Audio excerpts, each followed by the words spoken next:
How to see friend's birthday on Facebook. Hi everyone, in today's tutorial I'm going to be taking you guys through a step-by-step method on how you can find your friend's birthday on Facebook. But before we get started, make sure to hit the like button down below and subscribe to the channel. So the very first thing you're going to have to do is open up your Facebook app and make sure that you are logged into your account. Now, the very first thing you are going to do is turn on the birthday notification because you don't want to miss out on the reminder.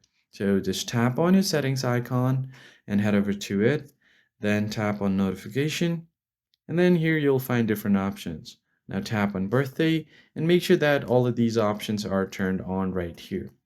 So this will make sure that you get the notification or the push notification whenever there is a birthday of your friend.